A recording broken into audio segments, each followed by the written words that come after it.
You found the skeleton. How would you tell it's a dinosaur? You personally, how would you decide? Well, interesting question. I don't know. I'd have to do some research on that.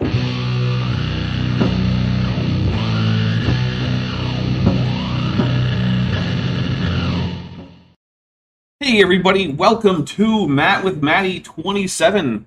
Say hello to Maddie, who is now Dr. Maddie. Dr. Maddie! I'm so excited! Guys, I defended my dissertation, and then I slept for 3 days, and now I'm so happy to be here.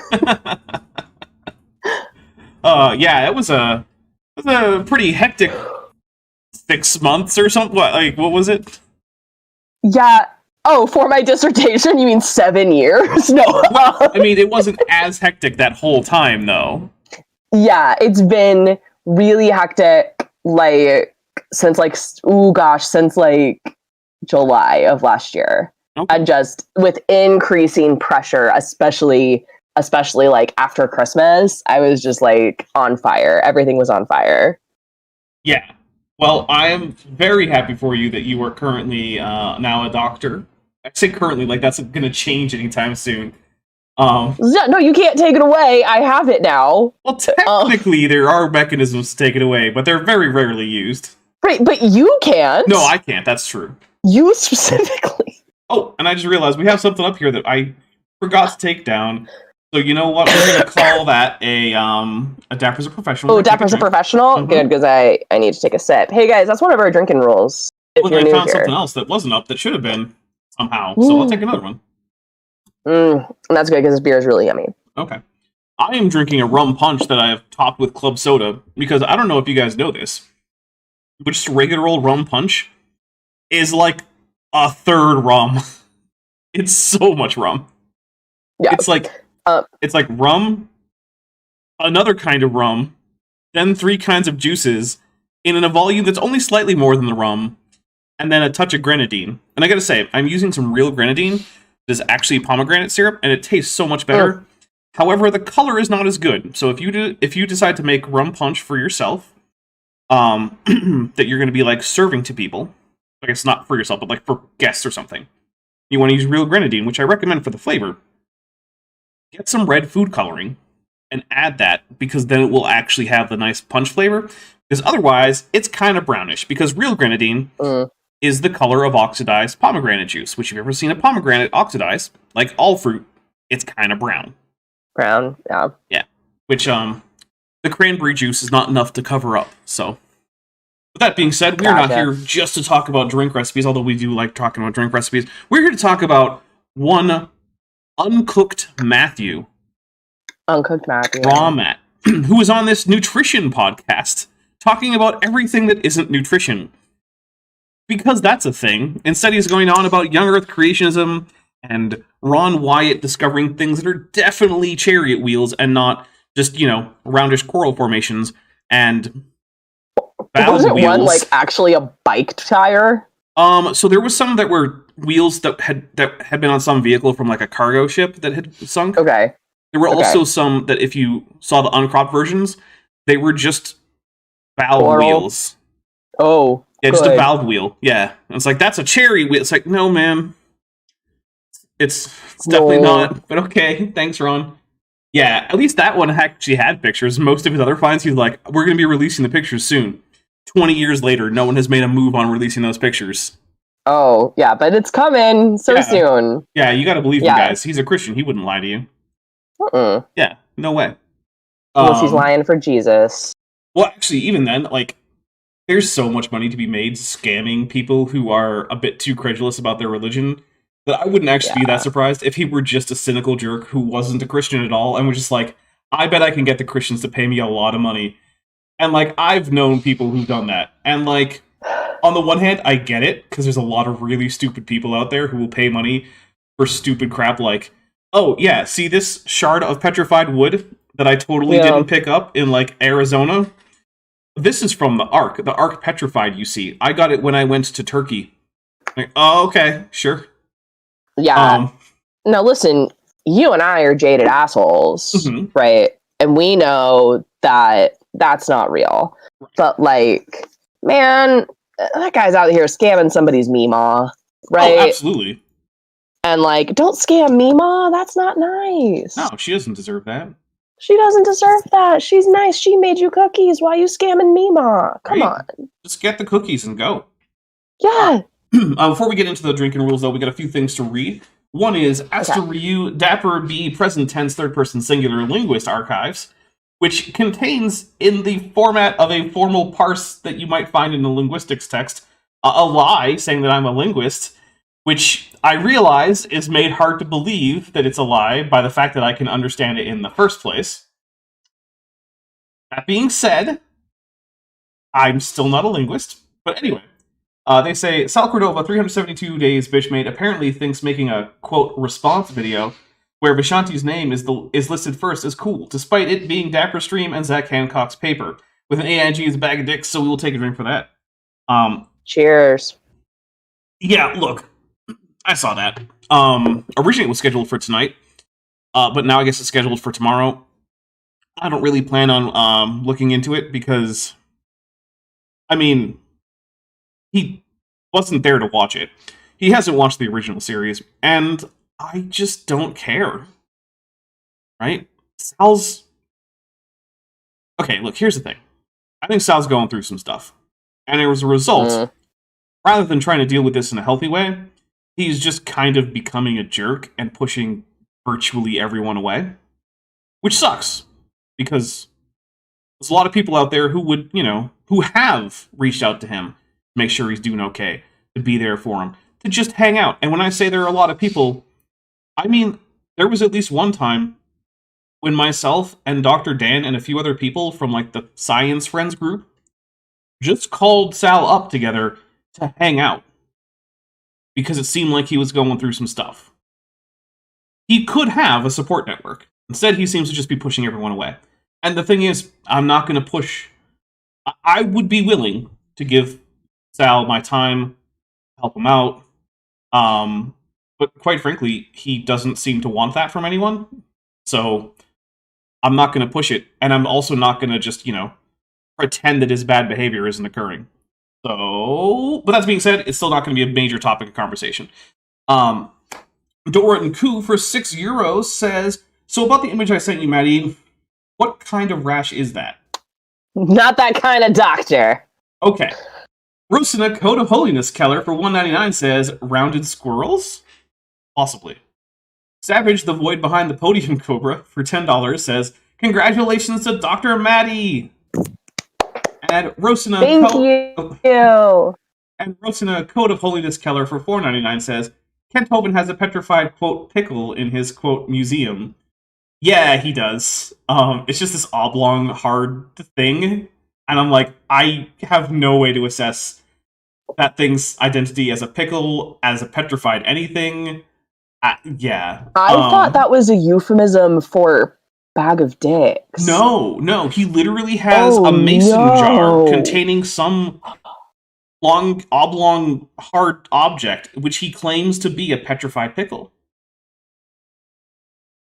And okay. Other than it being in a mason jar, there is nothing to support that this is a pickle. Oh no. Yeah, it's a thing. It's definitely a thing. Oh no, I thought it was a euphemism. No, it would be better if it were a euphemism, wouldn't it? Yeah. I mean, it can also be a euphemism, but also it's real. Like, oh no. Yeah, no, there's an actual thing that he says is literally a petrified pickle. Alia Jane, I believe, I'm not going to try to read all the Japanese, but I think that's the same account, says conga rats with 3 pelagic tunicates, gross. But that's because beautiful. They've been at amniote for 14 months. Tubian232 for $5 says, and Kent has sulfur balls from Sodom. Also, congrats, Maddie. Congrats. Yeah, so in the area, in the southern Dead Sea region, there are these volcanic deposits that just have sulfur nodules in them. It's a natural formation. But, Kent, along with many other pseudo-archaeology types, have said, well, this is the brimstone that God rained down upon Sodom and Gomorrah. And then they look at various erosional features, and they're like, see, that's a house. And it's like, dude, it's a hill with erosion. Like, it's just an eroded hill or a cliff face. Like, look at all these columns. And it's like, no, dude, that's just a harder part of the rock. You can tell because there's nothing worked about it. It's just plain rock that matches all the surrounding rock. And and it doesn't matter. They just don't care. Goopdo3 and his deplorable ilk for $5 says, Maddie made the joke about the petrified pickle literally as I was opening up Super Chat to send the same joke. Anyway, that's AIG. We'll take a drink for that. Yay! Cheers. Dutch Tunicate Official for $2 says, congratulations, Dr. Maddie, with another couple of disgusting pelagic tunicates. Send me the pelagic tunicates. Ask for Reverse Lamed Ryu for $5 says, AIG is a mason jar of petrified pickles. At least there's no Rainbow Dash figure in it. Cheers.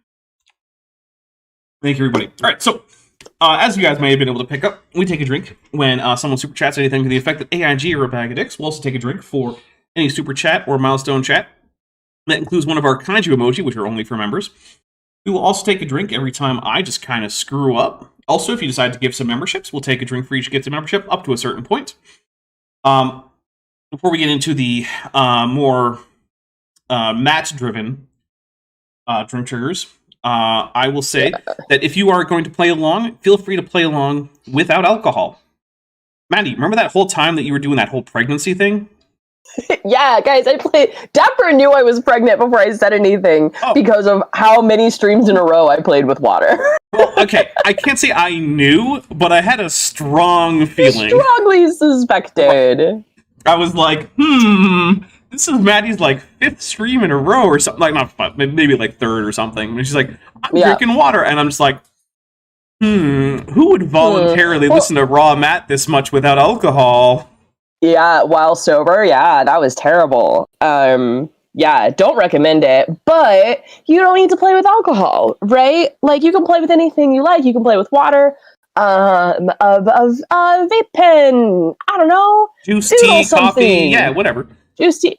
Yeah, however you want to play along, it's just a way for us all to interact and have a good time together. It's supposed to be fun, not, like, dangerous. Yeah, and be safe if you do use an intoxicating substance. Know your limits. Don't, after playing along with something intoxicating, go and operate heavy machinery, drive a car, fly a plane, text your ex. Don't go texting your exes. It's probably not a good idea. Yeah. So the other ones I did forget. If Mothra or Godzilla come by audibly, we'll take a drink for that. It might happen. It probably won't, but it might. Additionally, if Raw Matt says something that's so stupid we just kind of have to drink, then we will drink. If Raw Matt says something that's actually factually accurate, and he's not just quoting someone, we'll take a drink. If Raw Matt tells a joke that doesn't land, or a story that didn't happen, we'll take a drink. That last one is a little bit of a judgment call, right? If it seems like it should go on r/that happened, we'll take a drink. Especially if they ever say anything like, and then everyone clapped. Yeah, okay, sure, buddy. We'll also take a drink if Raw Matt mentions that political party from 1930s and early 40s Germany. Take a drink for that.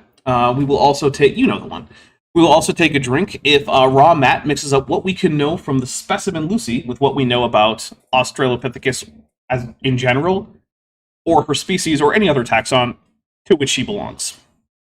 That's called ad hominid. We only do it once per stream. We will also take a drink if Raw Matt somehow manages to cite a source, which he almost never does. But if he does, and we check it, and it not only fails to support his contention, which it almost certainly will, but it actively contradicts his contention, then we will take a drink, and that's called a Trojan source. So if he just cites something irrelevant... Still my favorite drink trigger. Trojan source is my favorite. Well, we came up with it for Randy Galuza, who is famous for doing that. He will cite so many studies, and you go and read them. It's like, dude, this says almost exactly the opposite of what you think it says. And like, look, they did this experiment with forest mice with tail length, and they found out it was all just epigenetic. And you check, and like, no, it was genetically controlled with 2 identified loci. And the variant alleles were listed with the actual difference in the code sequence. Like, what are you talking about, dude? That's not epigenetic. That's as genetic as it gets. Yeah. And he's like, yeah, it's all just epigenetic. It's like, geez, man. So yeah, that's who we invented that one for. Gotcha. If Maddie or I can predict where he's going to go with something, we'll also take a drink for that. Let's see. I feel like I might be forgetting one, but I don't know. I can't think of one you're missing. By the way, tonight's fidget toy is this crochet hook that I'm just going to twiddle in my fingers. There you go. Yeah. All right, well, I think if that's it, we'll get going. Let's as get I going. said, I have not consumed enough alcohol to like feel prepared for this, but we have to get started. Oh, we have a couple. So I can consume alcohol. So Savage, the void behind the podium cover for $2 says. Meanwhile, Roger, that's a beep. Yeah. Roger likes to identify random bits of rock as distinctively non-random bits of anatomy, shall we say? Yeah. Roasting a Code of Holiness Keller for $4.99 says, we can play the drinking game with the awesome taste of Mountain Dew Baja Blast. Yes, you can. Absolutely, you can. Now in stores for a limited time only. I am not sponsored. Here we go. Wow. Someone asked, is he familiar with the book Genesis, Creation, and Early Man by Seraphim Rose? I'm vaguely familiar with it. I haven't read it. I know some people who have. So Seraphim Rose was, I suppose. I believe, so he was a monk. He was an Eastern Orthodox monk. I believe he was in the Russian Orthodox Church outside of Russia, which is basically what happened to the Russian Orthodox churches that were in territories formerly in the Russian Empire after that kind of collapsed. A lot of the Orthodox churches in Alaska are ROCOR churches because they were just Russian Orthodox churches. But then when, the United States bought Alaska and then the Soviet Union fell, the Soviets were like, yeah, we're not going to have you just administering churches in the U.S. That seems like a bad idea. So then, in a somewhat controversial move, the Patriarch of Moscow decided to grant complete self-rule and autonomy to those churches under the title ROCOR, which was not accepted by any other groups in the Eastern Orthodox Church, although they're also not in broken communion. So it's a weird, whole complicated thing. But anyway, as far as basically all the other Orthodox churches are concerned, ROCOR is Orthodox Church with a very irregular system of government that's not technically what it's allowed to be, but no one really cares that much. So yeah, that's a thing. And basically, he was a mystic, and there are significant portions of especially American Eastern Orthodox Christians who would like to see him declared a saint, but there seems to be no official push for that in any corner. No one seems to care in any church officialdom. But he was also notably an anti-evolutionist. So that is way more context for Seraphim Rose than you're going to get on any other channel, most likely. Yeah. Oh, no, that's a new one to me. I'll have to re-listen to this and write it down. Now, what do they say about it? Anything in particular? I have a lot of friends that are getting into Orthodoxy, and I personally... There's actually like a weirdly significant portion of like evangelical Christians who like read up on the Eastern Orthodox Church. In fact, there have been a couple mass conversions from like various evangelical groups to Eastern Orthodoxy, numbering up to like a few thousands. Like it's a weird little phenomenon. So yeah, that's a thing. Okay. Yeah. In fact, actually, where I lived, it wasn't too far from the site of a few dozen churches that were originally evangelical Protestant churches that kind of slowly morphed their practice to just kind of be Eastern Orthodox churches, but without any kind of recognition. And so then they applied for just like a mass conversion. And so I think it was the Antiochian Archdiocese sent over like a bunch of priests and some bishops to go see what the heck was up. And then after I think a few years worth of talks and classes and whatnot, basically the entire group was just inducted into the Antiochian Archdiocese, and then there were just mass ordinations of their pastors into the priesthood. And then suddenly that one day, the Antiochian Archdiocese just gained like a bunch of parishes and several thousand members. Listen, you know what? Way to do your like evangelism missionary work ethically when specifically invited. Right? Yeah, no, they basically a message was something. It's like, hey guys, can you send us some clergy people? Because we're interested. Can we have like a pamphlet? Yeah. Yeah, and the Antiochians were just like, yeah, okay, sure, I guess. Sure. Is that really what you want? Okay, yeah, then sure. Actually, a group of mostly Jews are doing something similar with the Samaritans in Brazil right now. Because there's no formal conversion process for becoming a Samaritan. Okay. And like, but there's a bunch of like several hundred people in Brazil who were like, hey, we'd like to go become part of you. And so like they sent over a few priests to like check this out, and they still have no idea what to do with them because again, there's no formal conversion process. Okay. Do you know my theory? Okay. That my wild, fully off the cuff thoughts as an ex-evangelical myself on why would, as someone in chat said, evangelicals would go to Catholicism but with extra steps. Because that's definitely not how the Eastern Orthodox Church would describe themselves, but sure. That's fair. But okay, so as growing up in an evangelical church, right? I did not know the Eastern Orthodox Church like was a thing, or the Orthodox Church. Like I thought it was Catholics and Protestants, and that was it. Yeah, right? Those are the ways you be Christian. Yeah, those are the two ways, and we're a little sus of Catholic. Right. And so I think there's a lot of folks in evangelicalism, right? Because like I know evangelicalism is supposed to be like all about no, it's God's grace and none of this like confession of sin stuff. It's like no. Listen, you don't get it. Like Catholic guilt's got nothing on evangelical guilt, right? And so I think there's actually like a lot of evangelical folks that like would actually really enjoy like the rigor and structure of like Catholicism, but they're like sus about Catholicism. I mean, to be fair, there are good reasons to be sus about Catholicism, historically speaking. True, but by sus about Catholicism, I mean we don't think they're really Christian. Right. Yeah. That's definitely a very common evangelical, right? You would differentiate between, you would call somebody a Catholic, not call them a Christian, right? Like, sorry, frog in my throat. And so I think they're like, I don't know, like maybe like the well is tainted a little bit of investigating. I mean, look, if one of your big things is I don't like the Pope, I mean, the Eastern Orthodox Church, I was gonna say they don't have a Pope. I guess technically they have a Pope in the sense that the Patriarch of Alexandria is technically a Pope, but he's not the guy in charge of anything except Alexandria and the rest of Egypt. So, like, yeah. All right. Rosana Code of Holiness Keller for $4.99 says, wasn't the Eastern Orthodox Church, in parentheses Greek, the original Catholic lowercase church? Ooh, that is a big thing. Look, here's what I will say.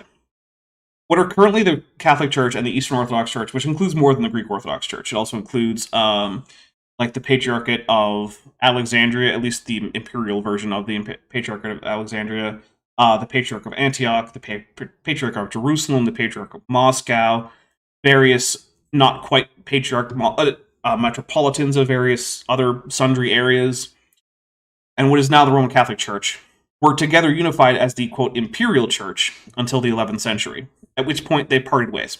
Which one you would like to identify as the original is going to be a judgment call that I can't answer you from, like, a historical point of view. Historically speaking, it's just, there was a split. Now, if you have your own reasons for thinking that one or the other is the real one, that's great. I'm not going to let you know which one you should say that is, because, quite frankly, at least as far as this channel is concerned, I don't have a dog in that race. You want to say it was the Catholics? Go for it. You want to say it was the Eastern Orthodox? Go for it. I will say that ecclesiologically, the Eastern Orthodox Church is probably closer to the imperial church of, say, the first few centuries after it became the imperial church. But then again, you don't have to believe me on that. All right, here we go. Relate to just non-denominational myself, because I think you can kind of get lost into denominations. But supposedly it's like the oldest form of Christianity, Orthodoxy. Look, they like to say that about themselves, but there have also been liturgical and theological changes throughout the history of the Orthodox Church. It also doesn't have a unified practice. So, like, exactly what goes on during any given service is going to change somewhat from place to place, although not hugely, right? Like, if you're used to going to, like, Antiochian services in, like, say, the United States, and you hop over to, like, a Serbian Orthodox church, the vestments will be a little bit different. The order of a few prayers might be different. A few prayers here or there might be omitted or inserted, depending on which church you're in. But, like, overall structure of the service is going to be extremely familiar to you. Tracy Roberts for $5 redo says, congratulations, Dr. Maddie. No more daylight savings here means I can join in again. Have a drink with a Godzilla. We will take a drink. Thank you very much. Okay. Thank you. So, but like I said, the Roman Catholic Church also goes back to as long as there have been Christians in Rome, basically. That's what it grew out of, is the first Christians in Rome, which was probably something that happened like early in the 2nd century. So,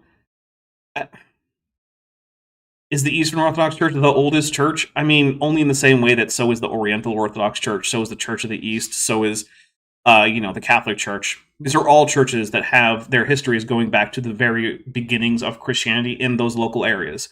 And their splits with wider groups of Christians all came at particular points in history well past the time that they grew from those first Christian groups in those areas. So, again, as like from the standpoint of history, can I tell you whether the Church of the East or the Oriental Orthodox Church or the Catholic Church or the Maronite Church, which isn't the same as the Roman Catholic Church, but they're still in communion with Rome, can I tell you which of those is the first ones? No, they all have about the same claim to that. And if you feel like one of them has theological claims that you like, and therefore you want to associate yourself with that one, go for it. However, I will tell you that all of those, unlike most Protestant churches, have a whole lot more involved in converting than just saying a prayer and showing up to church each week. A whole lot more. You will have to take courses. It'll probably take a year or more in all of those cases. Especially if it's one of the ones that's not particularly, widely around in the USA. Like, if you want to if I wanted to go become an Oriental Orthodox Christian, I don't even know how I could do it while living here. Oh, wow. Yeah, I don't even think there's an Oriental Orthodox Church here. I know that there's a few Catholic churches and at least 2 Orthodox churches here, but I don't even think there's Eastern Orthodox. I don't even think there's an Oriental Orthodox Church anywhere near me. Yeah, I know where a Greek Orthodox Church is. Yeah, those are pretty common. That's between them and the Antiochians, you've discovered a significant majority of Eastern Orthodox parishes in the United States. Okay, let's see. Asked to reverse long. Yeah, a couple super chats. Yeah. For $5 says, also, don't the Southern Baptists like to call themselves the OGs of Christianity? So it's not specifically the Southern Baptists, it's those Baptist churches that follow landmarkist theology. And so landmarkism is this idea that the Baptists are actually practicing the original form of Christianity that goes all the way back to the disciples. And that throughout time, the institutional church in various forms, like the Imperial Church and later the Catholic Church, and they also don't really pay much attention to the existence of Eastern Christianity as a whole, because that's kind of a Protestant thing broadly, is to just kind of forget that Eastern Christianity exists. But that basically various groups of Christians that are always being oppressed by the institutional church have existed all throughout history, and they emerged during the Protestant Reformation to be like, hey, we've been here the whole time. Now, this is a completely ahistorical thing. There's absolutely no data that would support any of these contentions. And the groups that they sometimes identify as, like, pre-Reformation Baptists are basically just various minority Christian groups that definitely did not believe or do the things that Baptists currently believe and do. So, like, yeah. But most Baptists, as far as I know, are not landmarkists. And landmarkists is not an association-based, like, division. Like, you can be a landmarkist and be in the Southern Baptist Convention. You can be a landmarkist and be in an unaffiliated Baptist church. You can be a landmarkist and be in any of the other Baptist associations. Because remember, Baptists technically don't have denominations. They have associations. And that's basically just a group of churches that pool money together for joint action. And there's not actually, like, a hierarchy establishing rules for those churches. The churches are fundamentally self-governed, and they may freely enter or leave Baptist associations or be unassociated without losing their Baptistness, if you will. Hey, really quick, Dapper. I've seen at least one question in the chat about, like, dissertation stuff, and I'm super happy to answer all of those. But let's do that. So Thursday night this week, I'm going to do a live stream where I, like, represent my defense, but with whiskey, and I'm happy to answer all the dissertation defense questions there. I feel like your actual defense should involve whiskey, because, like, look, if you can defend your dissertation with whiskey, you should definitely be getting that PhD. Yeah, and it really would have helped with the snake handling portion. Exactly. You know? You'd be so much more, like, relaxed and live. Yeah. You know? You've gotta go with the flow when you're handling the snakes. It's true. You gotta. Off Journey says, so Dapper doesn't have a dinosaur in that race. True. Heather Vestigial Organism Coon for $5 says, well, Pope, Papa, and Patriarch are the same thing in different languages. So yes and no, right? Pope or Papa is a familial term that is used as a term of endearment. And so, like, it's a difference between, like, father and, like, pops, right? Like, it's not... Fundamentally, the idea of fatherhood is in there, but, like, the level of affection that's implied is different. So it's like, it's the same, but also different. So, yeah. All right. Pastor Anderson, Stephen Anderson, actually has a really funny hour sermon. No, he doesn't. I guarantee No, you he doesn't. Pastor Anderson has never been funny ever. He's only terrible. Yeah. He screams. If you find screaming horrible slurs to be funny, I don't know, because maybe you're like a 9-year-old boy in like 1992, then I guess maybe his stuff is funny. On Orthodoxy, and he says it's ridiculous, and I don't know. I can't imagine why that would be his take. Honestly, I can't imagine a better endorsement for anything than Stephen Anderson thinks it's horrible. Yeah. Like, if you wanted to say, you're like, right. hey, Dapper, you might be skeptical of this thing, but Stephen Anderson dislikes it strongly, I'd be like, all right, I will listen. What do you have? What? Tell me about this thing. What do you got? You got a tick in the pro box right off the bat there. Stephen Anderson hates it. That automatically makes me more sympathetic. Roasting a Coat of Holiness Keller for $9.99 says, because I started something, here's AIG is this a bag of Dick's penis for y'all? Thanks. Cheers. Take a drink. I just think it's kind of a distraction from worshiping Christ, but I'm sorry, an entire church whose history goes back thousands of years, the entire point of which, more or less, is just to worship Christ as a distraction from doing so? That's just a distraction. I get that they don't do it the way you do, but like, if his point here was arguing about who is a true Christian between different denominations is a waste of time. If that was the point he was making, great. Right? Yeah, that might work. But like, if it's just like the church itself is a waste of time because they're not spending time worshiping Jesus or something, it's like, bro, they're a church. Oh my gosh. What do you think they do every week? Well, I say every week, like it's not more often than that. Right. Yeah. Eastern Orthodox is like you can be hardcore, right? Like okay, here's a fun little tradition that'll be coming up in Eastern Orthodox churches here in let's see. Sometime on like the 4th, right? So, you have a Good Friday service where you have the whole Jesus was crucified and everything, right? Well, Eastern Orthodox churches typically have a special stand set up as a symbolic representation of the tomb. And they put their main icon of Christ from their crucifix on that. It's usually detachable. And they put a little cloth over it like it's burial cloth, right?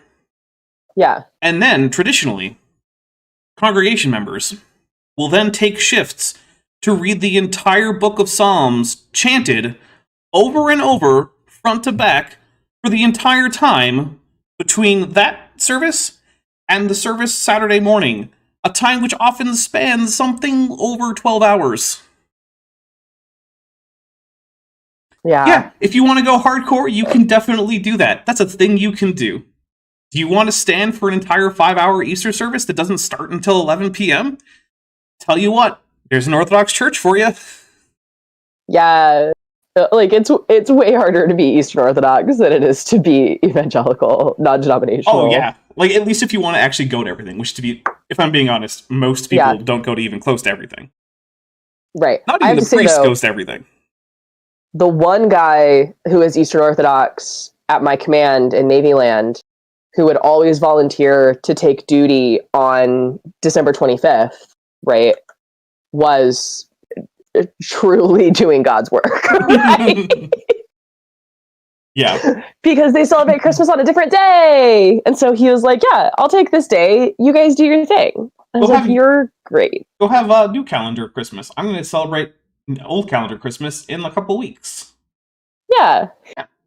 And he was, it's not like he was a jerk about it or anything, right? Like, I'll celebrate it when God intended, right? No, he was just like, listen, you guys go be with your families. I got this. You're great. Savage the Void behind the podium Cobra for $5 says, one could make an adequate moral code just by following what Anderson hates. Yeah, you probably wouldn't be too far off from a decent moral code there. Chris McDaniel. Yeah, there are worse moral codes.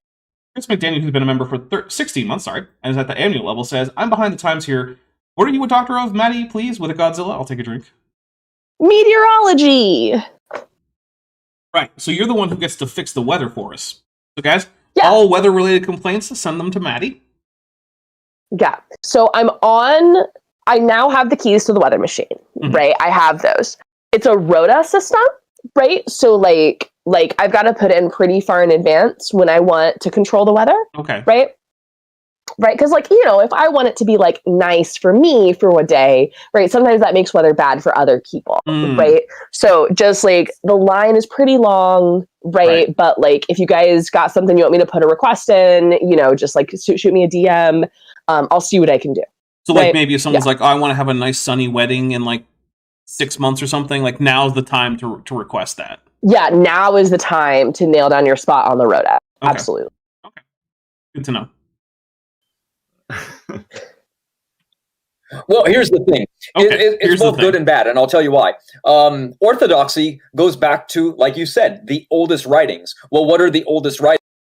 I mean, I guess kind of. Well, it's more complicated Old than Testaments, that. right? They don't contain any of the New Testaments. The Orthodox Church doesn't have the New Testament? New Testament, What? Okay, continue, Matt. Let's see where this point now. But first, I just want to point out, the normal readings, if you go to a Sunday service at the Eastern Orthodox Church, there's two readings. One of them is from the Gospel, or a Gospel, and the other one is from one of the epistles. Yeah. That's it. That's the main readings. If you want to get other things, like from Acts, they probably have a psalm. Oh, well, the psalms are not technically part of the reading, but they're part of the series of songs that are sung, because they sing all the psalms that they're going to use in the service. Gotcha. Sorry, Episcopalians do psalms. It's sung sometimes, we sing it, but it's part of the readings. Yeah. It's a slightly different structure there.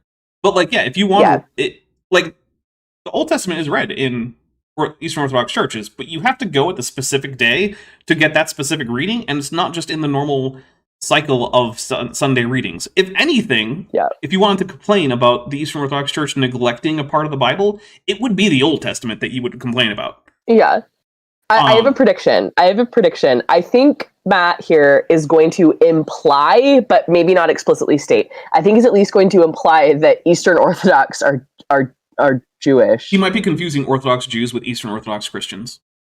Ooh, that's okay. That's fair. He might be like, those Eastern Orthodox rabbis, oh no. Oh, honey, no. Roasting a Code of Holiness Keller for $4.99 says, Dr. Maddie now schedules the chemtrails. Which are absolutely a thing and not just clouds. YouTube, we're not promoting the chemtrail conspiracy, I promise. Astro Reverse Lamed Ryu for $5 says, so wait, Maddie can diagnose meteors? Because an AIG crashed into my heart last night and I'm not straight, so I don't want to touch something big and foul. I'm just going to take a drink. Beautiful. So the farther I would say if you can see the phallus, then it was not in fact a meteor, and you should check your Ring camera. Yeah, it might be like phallus-related vandalism or something. Yeah, because if the impactor was not vaporized on impact, right, which is normally what happens with meteors, especially of any substantial size, then it wasn't dropped from the top of the atmosphere. So ooh, that's a fun mystery. My undergraduate research was in fact in meteors. Tubian323 for $5 says, not saying she should, but if Maddie debated Kent Hovind again, she'd be Dr. Maddie. Kent would be seething. That's a good point. I'm also not saying you should debate Kent again, because quite frankly, I feel like there's very little point in debating Kent at this point. But it probably would annoy him that you would actually have a PhD and he wouldn't. Yeah, how much do you want to bet that he didn't read the paper on the formation of the moon that I sent him that he specifically asked for, because guarantee he didn't. Because, guys, he wasn't up to date on that research because he doesn't have time to fully stay up to date on everything. So if you could send him a paper, that'd be great. He's so I sent spending him so much time trying to get presidential pardons from Trump. He's busy. Yeah, so I sent him a review paper that was older than me. Ooh. Yeah, 30 years? He's probably had some time during that period. Yeah. You didn't have time? All right. In 30 years? I want to hear how badly wrong Raw Matt can get the second largest group of Christians, I believe, if you separate out Protestant denominations into individual denominations. Mm-hmm. So, the second largest, at least like unified Christian body, shall we say? You're going to be left with Orthodoxy, or what the Pharisees and Sadducees read. Yep. Okay, so little bit of religious history. So the Sadducees were the group of people that centered around the temple priesthood during the Second Temple period, which is the ending of which is when the Gospels are set, right? Yeah. With the destruction of the temple in the year 70 CE, the Sadducees very quickly kind of just more or less disappeared, not as people, right, but like as a separate like a tradition within Judaism, right? Because their claim to prestige and to authority was gone because there was no temple. But because the Pharisee claim to authority and prestige was based on things like interpretation of the text, which had not been destroyed because there were copies all over the place, they persisted. And also, it's important to note that all of the earliest major figures in Christianity were also aligned with the Pharisees, because they were also interested in the same kind of thing, like looking at the text and looking at prophecies from the text and interpreting the law code and coming up with moral principles based on these things. That was Pharisee stuff. Christians and modern Jews both grow out of groups of Pharisees that existed at the end of the first century. I have a question, though. So I have a real question, and it is about when the modern Bible was collected, but like specifically the Old Testament, right? Yeah, that's a great question. The answer is that it kind of wasn't. Okay, that's kind of what I thought. Basically, what happened is that there was a collection of texts called the Septuagint. And that collection of texts basically became the default Old Testament in Christianity.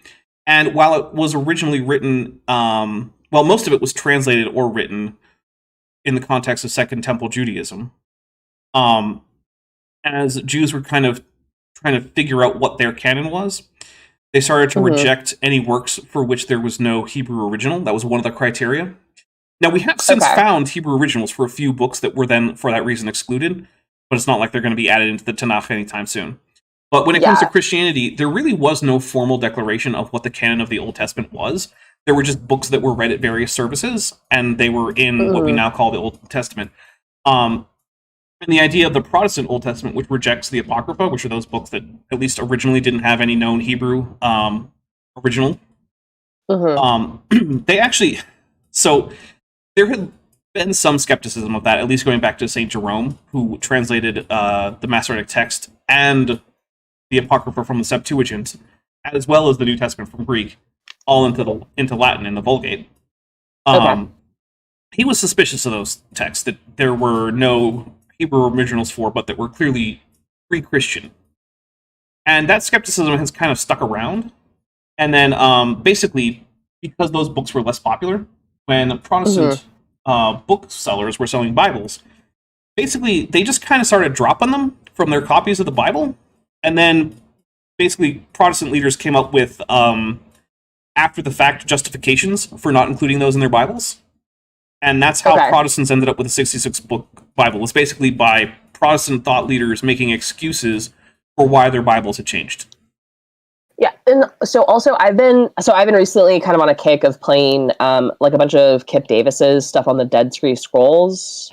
Like, I've been playing that in the background, and I so I'm speaking as a excited layperson who watches some cool YouTube videos right now, right on this topic. and he was talking about how in the Dead Sea Scrolls they have these like different versions of some of those Old Testament books, right? And so I don't think it's appropriate to say, right, that like even if we were just talking about like Isaiah, right, that the Pharisees reading Isaiah, I don't think it's necessarily true that they were reading the same words or like the Hebrew that was translated eventually into English, right? Like it was certainly close in most areas, but yeah, there were definitely differences. We know that the Masoretic text, which is the standard Hebrew text for the Tanakh or the Old Testament, we know what's in there, and we know that for the most part it's pretty accurate to what was going on earlier. But we also know that there are areas where there are definitely things that were introduced between like the last few centuries BCE and when the Masoretic text is codified, which isn't well into, like, it's not until well into the Common Era that the Masoretic text is finally set down as an official corpus by the Masoretes. Yeah. So, by the way, guys, I was not planning on this being Bible Hour. So, yeah. I feel like, Zephyr, you and I, our streams turn into Bible Hour more often than your other yeah, that's like, probably true. Tuesday night streams. Yeah, the Tuesday night ones. I was going to say, like, if I have Kip Davis on, then it's definitely Bible Hour the whole time. Yeah, absolutely. But I meant your Tuesday night. Yeah, no, yeah, you're right. They didn't have New Testament, so there was no new law.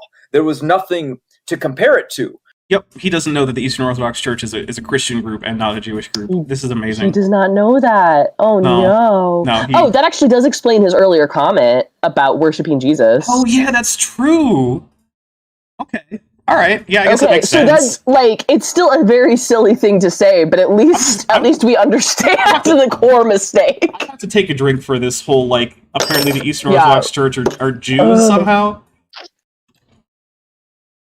Yeah. So it's not bad. It's just when you're reading it, you're like, wow, I guess the law's still in effect. And hey, honey, here's a fun thing. You know how every once in a while I point out places where Christians are actually being oppressed that, you know, Christians in America could go care about, but they don't? That they just pretend that them not being able to be, like, mean to gay people is them being oppressed? Well, one of the places... Help, I'm being oppressed! Right, one of the places where there's a lot of oppression of Christians is, in fact, Egypt. Remember that whole swine flu thing a few years back? Yeah. So despite the fact that it was definitely shown very early on in the swine flu pandemic that swine actually had nothing to do with it, that was just a name, the Egyptian authorities decided to have a mass culling of pigs in Egypt. So which portion of their population are the only portion that raise pigs? Ooh, the Christians. Yeah. So a whole bunch of Christian farmers who are already impoverished because they have fewer job opportunities than Muslim Egyptians. Not by policy, but just because no one really is all that interested in hiring them as often. So yeah, a lot of them are farmers. And a lot of them are pig farmers. Because, well, for one thing, probably no one's going to go steal their pigs. Just had their entire herds just deleted. Yeah, for just no reason. Or at least no valid reason. Yeah. So, you know, But here's the weird thing, though. If the Eastern Christians, and to be fair, these are mostly Oriental Orthodox, not Eastern Orthodox, but there were some Eastern Orthodox in there, too. If the Orthodox churches, those churches that use Orthodox as a big part of their name, were all about the law of Moses, would they be pig farmers? Of course, the answer is no. No, they would not. They would not be pig farmers. They might be goat herds. They might be, you know, dairy farmers, something like that, but not pig farmers. Let's see. Asked to reverse Lamed Ryu for $5 says he probably conflated Orthodox Judaism and Eastern Orthodoxy in his nutrient-deprived brain. No, that's almost certainly what happens. Yeah. And if you read it from that perspective, yes, it is. But you have to read it in conjunction with the new, or else you're only reading half the story. You see? You think he thinks that the New Testament is literally half the Bible? Because it's closer to like a quarter. Yeah, I don't know. Maybe a fifth. Maybe a fifth. It's so much little. Yeah. It's so much little. My goodness, it's so little in comparison. Maddie, you have a PhD. Not in English. True. Good point. Do you want me to talk about empirical orthogonal functions? Because boy, howdy, can I do that. I might. Maybe not tonight, though. That's for Thursday. You can definitely do it, and it's not bad or it's not crazy to do. It's just you have to combine everything. You're supposed to study everything. I'm not against it. You definitely should study it, but you have to make sure that when you're studying it, you don't get lost in it. Like you said, you don't just go, "Oh, the oldest writing is the absolute best." Well, good. Take the best and now compare it with the New Testament, with what we know. You don't have to read the. He just keeps on going about the Eastern Orthodox Church just not having the New Testament. Do you think he knows that it was a patriarch of Constantinople? You know, the guy who's the highest ranking cleric in the Eastern Orthodox Church, who first actually promulgated a letter containing the 27 books of the New Testament and saying these are the books you should read in church. Do you think he knows that was that guy? That's who that was? No? Jeez. Oh my gosh. Rosina Code of Holiness Keller for $4.99 says Raw Matt would bid on Jesus' foreskin. Yeah, he probably would. Sounds very similar to China's mink culling. Ooh. Oh, that was a bad mental image. Modern day version of the new one. You can read the older one if you have that ability. Most people can't read Greek, and they definitely can't read Aramaic. What about Hebrew, Matt? Also, there's a reason that sometimes people mistakenly call the Eastern Orthodox Church the Greek Orthodox Church, even though that's just one part of the Eastern Orthodox Church. I can tell you that knowledge of Greek isn't exactly scarce on the ground among Eastern Orthodox Christians. Okay, we might be able to give Matt a little gold star, a small gold star, but like a gold star. He's not being actively anti-Semitic right now. Yet. Oh, right. Oh, no. I had hope. I feel like it might be coming. Also, though, speaking of Aramaic, pretty much the only people still speaking Aramaic are, in fact, Eastern Orthodox Christians in the area around Syria and Palestine. Because there are a few scattered villages out there where the native language is still Aramaic, and virtually everyone in those villages is an Eastern Orthodox Christian. So again, if you wanted to find Christians who could speak Aramaic, your best bet is the Eastern Orthodox Church. Find a lot. There you go. You know, that's gone. You can read some Hebrew, but most of the time it's going to be Yiddish. Oh my god. Oh my god, no. Oh, there are no scriptures written in Yiddish. I'm taking a big old drink. In case you guys don't know, Yiddish is a Germanic Hebrew language. School, not Yiddish school. Yeah. Yiddish is a Germanic language. It's actually very closely related to modern German. In fact, there's a lot of mutual intelligibility between those two, right? Like if you speak modern German, you meet with someone who speaks Yiddish, you're going to be able to have at least a broad, short conversation without too much misunderstanding. It'll be okay-ish. Now, Yiddish literally means Jewish in German, and it was a Germanic language that was spoken by Jews in areas that are now like Germany and Austria, right? And the reason that it is so closely associated with Jews is because the Ashkenazi Jews are the primary speakers of Yiddish, and they are by far the largest group of Jews in most of the Western world, including the United States. But none of the Hebrew Bible is in Yiddish. None of the New Testament is in Yiddish. There's this language called Hebrew, which is its own Semitic language, which did die out as a spoken language, only to be later revived. But yeah, not the same language. Now, granted, Yiddish traditionally uses the Hebrew script, a script which is not well adapted to encoding a Germanic language, but that's just what happens. I mean, to be fair, the Latin alphabet isn't a whole lot better, but it's a little bit better. So, whatever. Yeah. But yeah, no, it's not the same language. And also, there are no traditional Yiddish-speaking communities within the Eastern Orthodox Church. Now, that's not to say that no Eastern Orthodox Christians speak Yiddish, because, for one thing, there are Ashkenazi converts to the Eastern Orthodox Church, and also people can learn languages. That's just a thing you can do. So, if you're Eastern Orthodox and you want to learn Yiddish, you can just go do it. There's no, rule that says you're not supposed to, at least not that I'm aware of. Hey, if you're an Eastern Orthodox priest and there's a rule against learning Yiddish, let me know in the comments. I feel like there won't be. In fact, actually, if you're an Eastern Orthodox church and priest and you're watching this channel, let me know. That's interesting to me that you would be watching. Let me know what you like, what you don't like. Am I misrepresenting your religion? I don't know. Or if you're just a well-informed layperson, you don't have to be a priest. I don't care. Savage, the void behind the podium, Cobra, for $2 says, the stupidest following an exponential curve. It really is. This is getting dumber and dumber. Yeah. So then you're going to have to learn pre-Yiddish. Then you're going to... What is pre-Yiddish? What is pre-Yiddish? That's just High German. That's just High German. I'm taking a drink. I just can't with this. God, oh my gosh.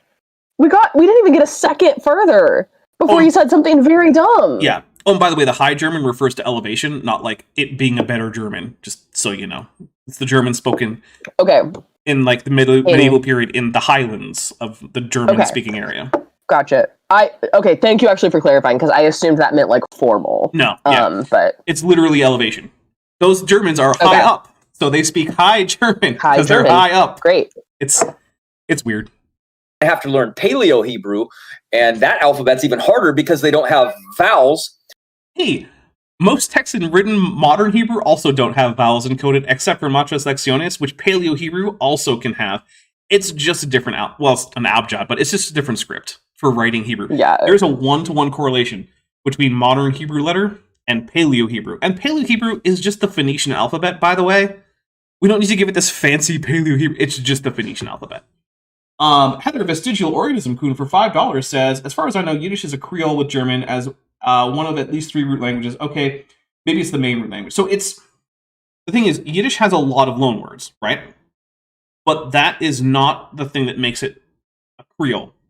To be a Creole, you have to also have grammatical borrowings, and it has to start as a pidgin, which means it has to start with a community with several languages. Most people in the community don't know all of them, and so they create a new hybrid language that initially starts out with the simplest parts of grammar and vocabulary from each language, and then as it develops from a pidgin into a Creole, it can then complexify from there, which is why English is not a Creole or a pidgin.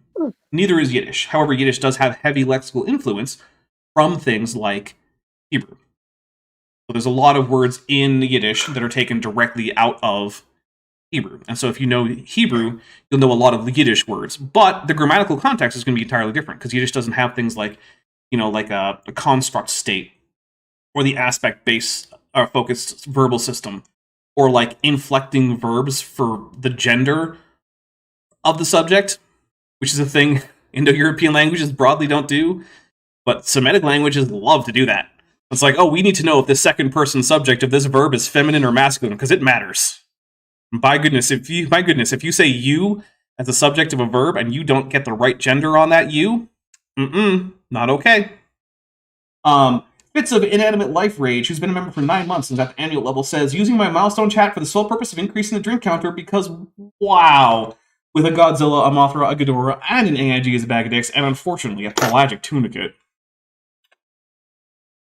All right, here we go. So then you're going to have to assume what vowels have to go there. No, you don't have to assume. Here's the thing, right? All right, for $2, Aster Ryu Dapper B, present third person singular linguist archives says, sounding an awful lot like a linguist, Daps. Look, I sound a lot like a lot of things. That doesn't mean I'm those things, right? I could sound like I'm a waiter from like a New York pizza joint.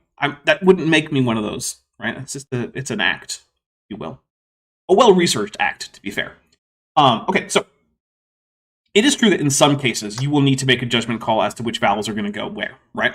But because of the way the grammar of Semitic languages works, which vowels go into which spot is highly regular.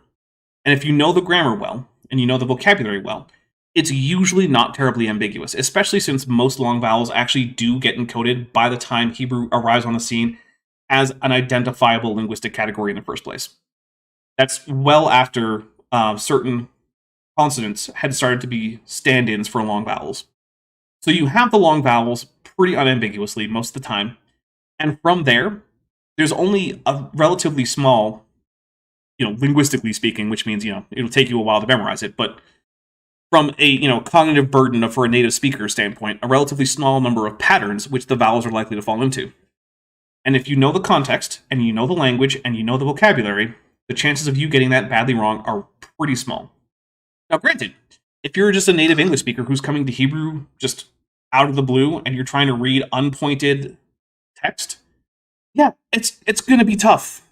I'm not going to pretend that that's not the case. Science Side Up, who's been a member for 24 months, says, upping the drink counter. Someone's I thirsty. need it, Dapper. There was a Mothra and a Godzilla. Okay, I'll stop rambling about linguistics, which is a subject which I have studied only informally. Dude, I mean, it's a journey. It's really hard. And something I like to do. I like linguistics. Matt, you just told me that the Bible was written in Yiddish, my dude. And that pre-Yiddish is a thing. And that pre-Yiddish is a thing. I don't believe you. Tell you what, Matt. I will give $100 to the church of your choice if, within a year of this video, you can set up a time to have a call, and I can quiz you about linguistics. I will ask you, we can negotiate, but I'm thinking something like 25 questions or something. And if you can get a passing grade, $100 to the church of your choice. Just pick one. You've got until April 23rd, 2025, my guy. And I'll top that with, like, dude, I made this offer to Matt Powell ages ago. Like, I will pay for you to take a class. I will pay for Matt Powell to take a class in, like, rhetoric. I will pay for him to take a speech class, right? Just to make better arguments so it's easier to listen to him. Yeah. Same thing here, Matt. Like, I will legitimately pay for you. I will cover, like, the cost of a class for you to take, like, something in linguistics. Or maybe just history of the Bible. From an accredited university. Or history of the Bible. Love that. Yeah. Right? Like, we can chat about, like, any of these topics that you say you love and want to learn about. Right? We'll make it happen. As Rosina Code of Holiness Keller says, diagram a sentence, Matt. Yeah, I don't think Matt could diagram a sentence. I don't think I was actually never taught how to diagram a sentence. I don't know how. I've never had to do it. Okay, but no one's accusing you of being a linguistics enthusiast, though. That's the thing, right? That's true. I am not that. That's not my jam. Yeah. We could fix that someday, though. We'll work on that. So don't get lost in it. You know, just study everything. Yep, because that's what Eastern Orthodoxy is. It's just being really, really into languages. That's how it works. And really into the Old Testament. Yeah, super into the Old Testament, super into languages. Every Eastern Orthodox person I've ever talked to has spoken Greek and Aramaic and Yiddish and Hebrew. I can't with the Yiddish, my goodness. I think he said Aramaic. No one speaks Aramaic. Like, I think we paused in the middle of a sentence because we were shocked, but I think that's what he said. Which is also not true, but it's close to true. So I'm kind of willing to let it pass because, like... Okay. Like, the number of people who are native Aramaic speakers is vanishingly small. Savage pre-Yiddish Cobra, my goodness, for $5, says, this man makes Kent Hovind look like an actual educated. Yeah, no, he does. Yeah, it's true. Oh man, Savage Pre-Yiddish Cobra, will you please use that as your name next time Kip Davis is on a stream and just see what happens? I mean, that should be Saturday, so yeah. Yeah. I remember, I'm really fascinated with the Greek versus Hebrew thing because... Oh, we were going to take a break. So we'll come back with why this guy is fascinated with Greek versus Hebrew, which I'm hoping he just means Greek compared to Hebrew and not like that there's a fight between the languages, because I don't know how that would work. I think what he means, Dapper, is that it's new information to him that the Bible exists in not English. I'm hoping not, but maybe. Right, and like, oh, it could say something a little different in Greek versus Hebrew. Oh, okay, right. Well, I mean, there are differences in the semantic content between, say, the Septuagint and the Masoretic text. I mean, that's just a fact. Yeah, that's true. Yeah, so maybe he's interested in that. Phil Cavava, who's been a member for 12 months and is at the Tetrapod level, says, congratulations, Maddie, just tuned in. Good to see. All right, guys, so here's what we're going to do. We're going to take a quick break. We're going to come back. I'm going to, add some more rum punch, some ice and whatnot to this. And, yeah, when we come back, I'll give my quick after the break talk, and then we'll be right back into just how badly wrong can Raw Matt understand his own religion and his own holy book. And apparently, it's like there's just no limit. It's amazing. All right, we'll be right back.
And we are back. Welcome back, everybody. Welcome back, Maddie.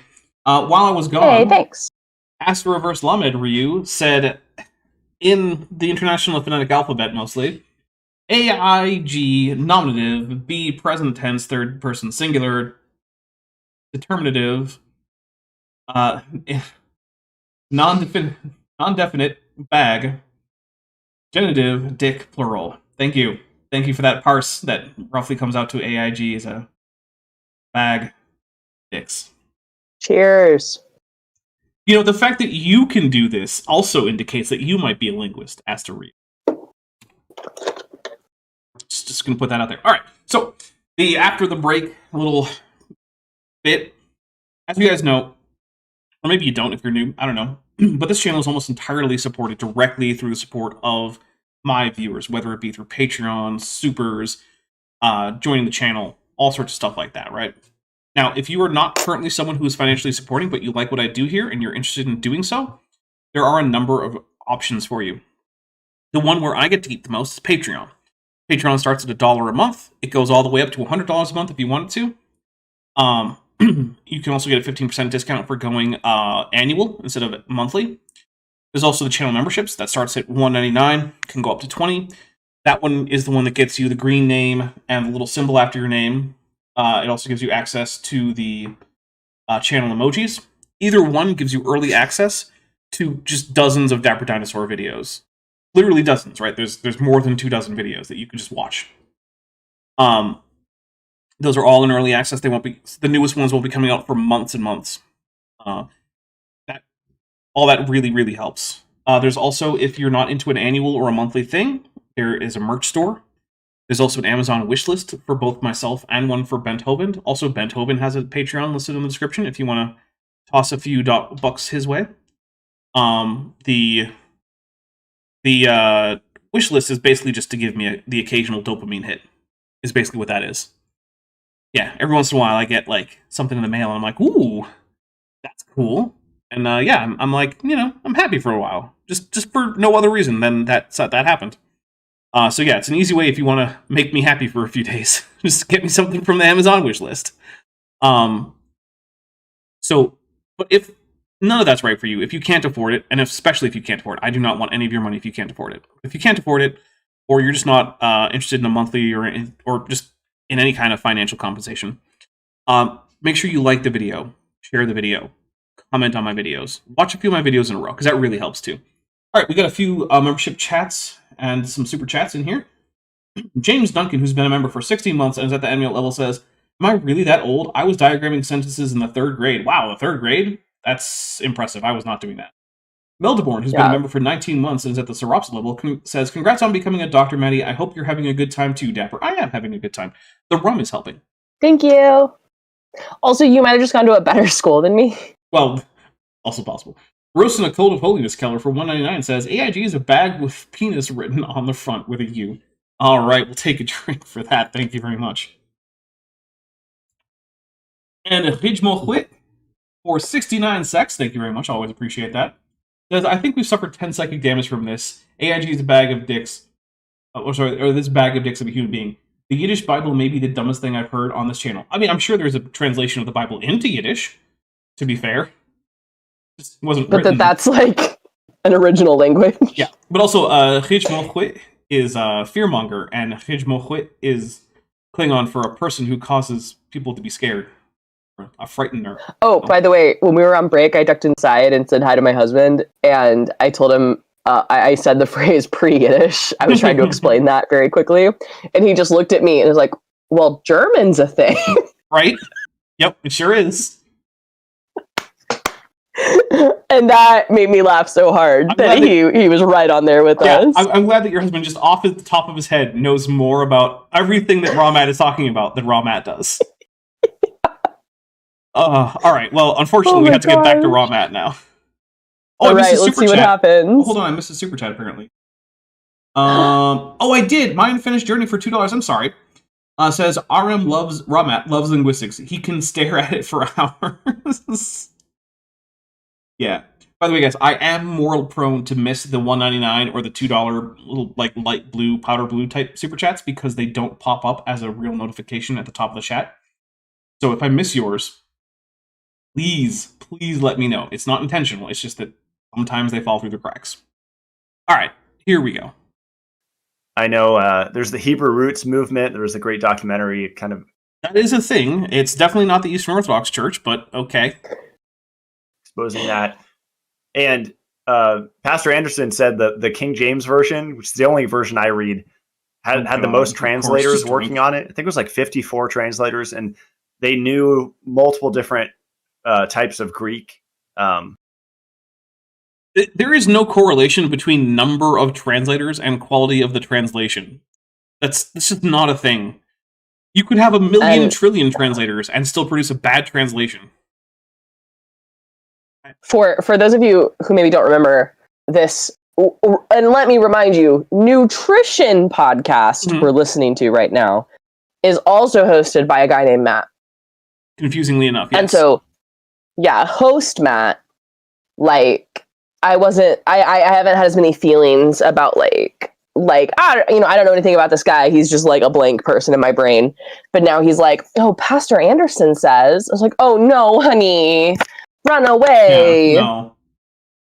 Look, I think that's why Ron Wyatt is here, is because they're both new independent fundamentalist Baptists. That's not a good flavor of Baptist. No, it's not. It might be the worst flavor of Baptist. It might be. Yeah. So it's interesting because you look at these newer versions of the Bible, and they definitely do take out key verses, right? Okay. Or hear me out. Hear me out. They translate them better.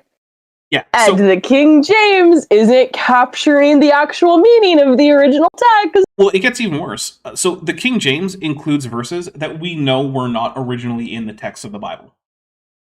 Oh, that's great. I love that. So if you read modern translations, sometimes you will see that one verse goes from like 19 to 21 immediately, right? And in the footnotes, there will be an inclusion of the missing verse 20. But it will also include why it's not in the body of the text, and it's always because it only exists in some especially late manuscripts. Which means it almost certainly wasn't in there originally. And in many cases, we can actually trace through manuscripts the evolution of this text getting added, to the main body of the text, right? It'll start off as like a little scribbled note in the margin of a text. Then it'll get put in at, say, the margin of a text with a symbol indicating where it probably should go in the main body of the text. And then a later scribe will think, well, that means that isn't just a mark as to where this, is a note for, but actually where it should have been. And this was originally a mistake that this person just skipped this verse. So now I'm going to write the whole verse in. And so we can watch this whole transition from just a little marginal note to a full-blown Bible verse in these later manuscripts. Which means we know, with a very, very high amount of confidence, that it's just not part of the original text. And that's what's happening most of the time when you see an entire verse that's in the KJV, not in a modern translation. It's because it's not part of the Bible. Roasting a Code of Holiness Calendar for $4.99 says, This is Mountain Dew Baja Blast color. Dapper Dinosaur won't miss it. But also earlier said, the same person, Roasting a Code of Holiness color, said for $1.99, this is not Mountain Dew Baja Blast color. Correct. And that's why I missed it. Dude, Rosa, I super appreciate your commitment to the bit. That was really good.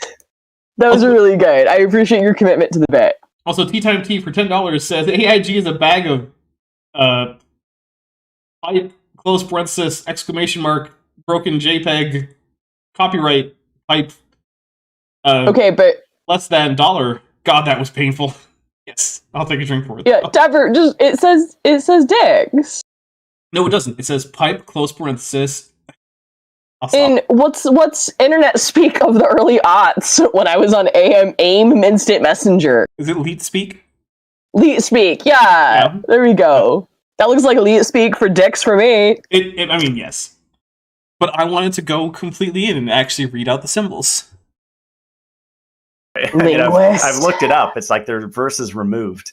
Yeah. It's kind of scary. No, it's not, because they're right there in the footnotes, along with an explanation. But Dapper, he looked it up. Bonus Matt looked it up. Did he only look it up in sources written by Gail Riplinger? probably only looked it up in Anderson and stuff. Well, Anderson tends to reference Ripplinger because Ripplinger is the author of New World Bible translations. New Age Bible translations. She's basically the OG KJV only person. Ooh. Yeah, Kent Hovind's a big fan. He apparently talks to her sometimes. They have phone calls. Great. I love that. Oh, yeah. They definitely removed a lot because you got to remember, writing a book makes you money. I can rewrite the Bible and I can patent it. No, you can't patent the Bible. What the? I'm taking a drink. Oh, my goodness. Oh, my God. Is he saying you can patent a translation? Yeah, but he's wrong. Patents are for inventions or techniques that you've developed. He means copyright. Jeez. Right. He means copyright. Now, technically, you can't actually copyright the original text of the Bible, but you can copyright your own translation of it. That is true. And look, okay, I actually tend to agree with Matt that there's probably more than necessary English translations of the Bible. Specifically, yes, because it is a moneymaker for booksellers. And if you can get your own cool translation that you can make popular with the Christian kids, then you're going to make some money on that. And yeah, I don't think we need the 18 million English translations of the Bible, most of which are pretty crap. But whatever. I would like to address two things in chat, if I may. One, I agree with Stephen Kane that all the works of literature were originally in Klingon, obviously. Yeah. And then I was going to go to the super chat. Tramp, abandon all hope ye who enter here, stamp, which is great, with their first super chat. Thank you so much. Says, so, Dr. Maddie, can you diagnose people with SAD? That is weather-related. That is weather-related. So if you mean seasonal affective disorder, no, I'm not a medical doctor. If you mean, big SAD, sure. I mean, I do that to my daughter all the time. We're real hard with the 18-month-old on, recognizing emotions in other people. Okay. Okay. Can I say if it's going to be cloudy? You betcha. Okay. So you might be able to tell people who have seasonal affective disorder which days might be worse than others. That's true. Absolutely. I can do that. Okay. Therefore, that's my Bible. It's a new translation. Sorry. No, I was going to make a hurricane joke and make fun of the Weather Channel. So I've done that before. It's fine. Right? The King James doesn't have that. It can't be patented. So there's no... That's technically true. The King James can't be patented. The King James cannot be patented. Technically. Good job, Ron Wyatt. True. Yep. Nobody making money on this. Is an 8.4 beer. Amazing. Also, yes, people are making money off the King James Bible, Ron Wyatt. If you've ever bought a physical copy of the King James, the company that made that Bible got money from you. So you can literally take that and change around just a few things, and boom, it's yours. No, you can't. You can't just make a few minor changes to the King James Bible and then call it yours. You actually have to make substantive changes to the entire body of the text in order to actually make it copyrightable, right? Like, if I just took, I don't know, we'll say A Song of Ice and Fire, right? Well, I guess Game of Thrones, the first book in the series, right? And I omitted 12 lines from that book and then tried to publish it as this is my Song of Fire and Ice book. Totally legally distinct. I'm not going to win that case. I'm not going to be able to copyright that.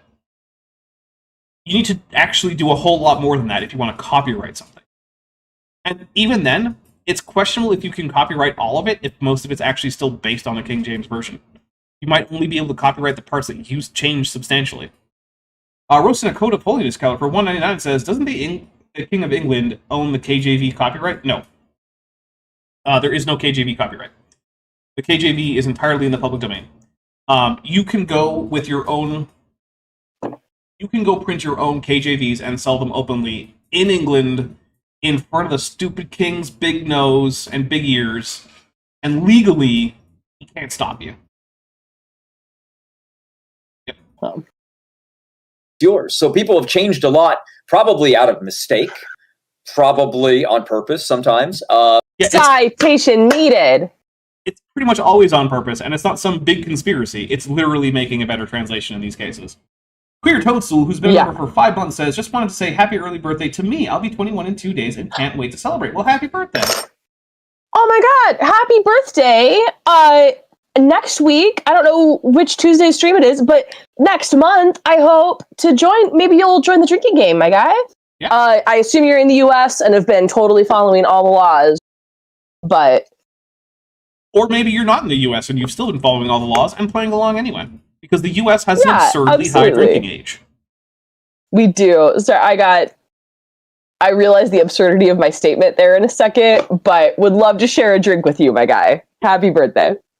Personally, I think that the drinking age should just be 18 and then probably 16 if accompanied by a parent or guardian in a restaurant. I feel like if you're 16 and you're in a restaurant with your parents and like you want a beer, I don't think there should be a problem with that. I think you should be allowed to have a beer in that circumstance. I think the legal age, it should be 18, you're an adult, right? Smoke, drink, whatever. Smoke, drink, take out a credit card, whatever. Yeah. I mean, I guess with the credit card, I'd be okay if like a particular credit card company was like, no, as our policy, as our corporate policy, we don't give credit cards out. Just like if there were a bar that wanted their own, like, our drinking age at this bar is 25. You're under 25, get out. Like, okay, I guess that's your policy, but as a legal thing, I think 18 should be legally allowed to do those things. I don't have any problem with like local business policies, right? There are places where that kind of screwed me over when I was 20 and I was trying to go to a science conference because I was going to present at like there's a lunar planetary conference in Houston, and I was going to present some of my undergraduate research. And I didn't have a credit card because I like wasn't old enough. Because I wasn't 21 and I wasn't going to get it under my parents' name, right? I didn't want my parents to co-sign for that. Yeah. And I also couldn't get a rental car because I wasn't 25. Yeah, that's rough. 25 is that age where really everything actually opens up because now you can get a rental car. Yeah. And that was only a problem because I was supposed to prepay for stuff and get reimbursed. And it drained, and I was a poor starving college student. And so like it drained my bank account until I had like $20 in my bank account. Yikes. Right. And I submitted the most detailed and perfect expense report you've ever seen in your life.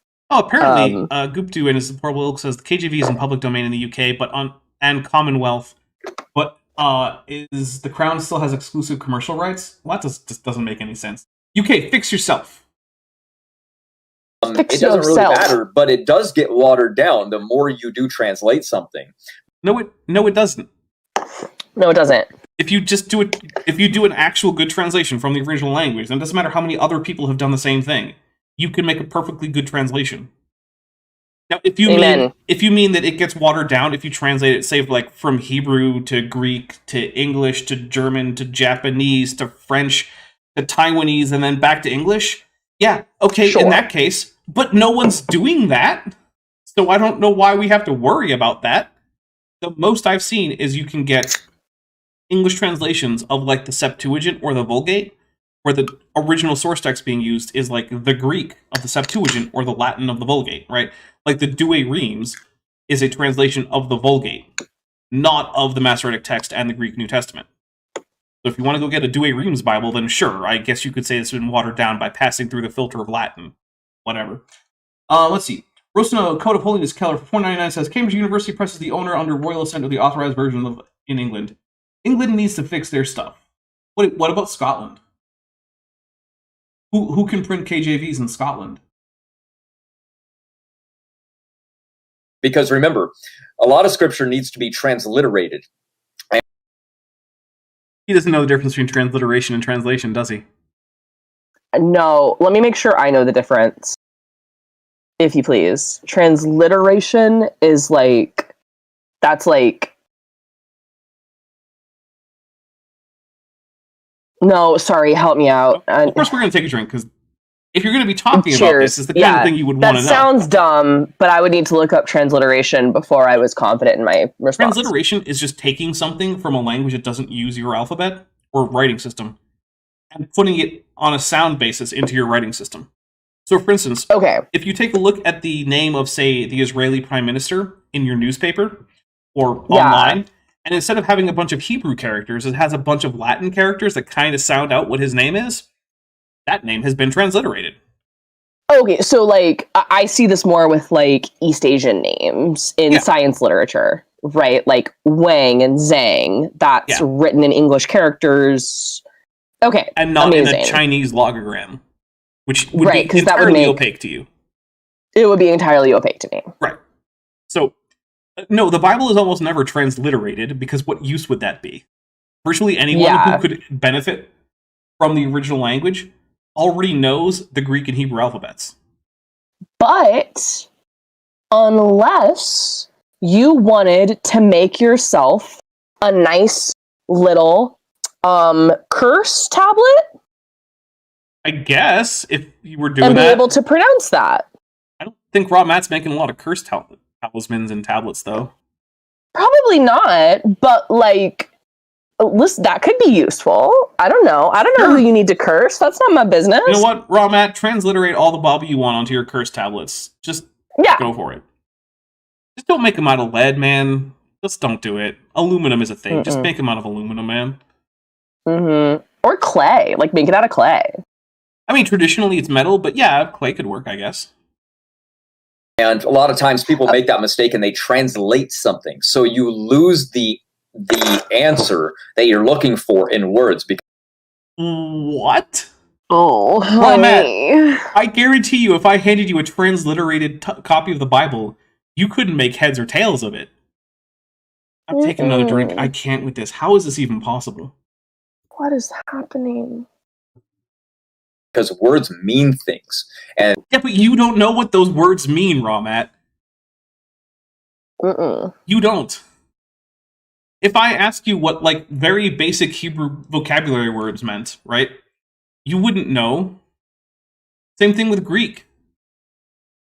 Like, it was like, hey, look, here it says Vasilevs. What does that mean, Raw Matt? And I spell it with a V and all, you know, like actual Latin characters. You wouldn't know. You wouldn't know that means king in Greek. Yeah. And when you translate something, you lose the meaning oftentimes. So that's what happens with a lot of.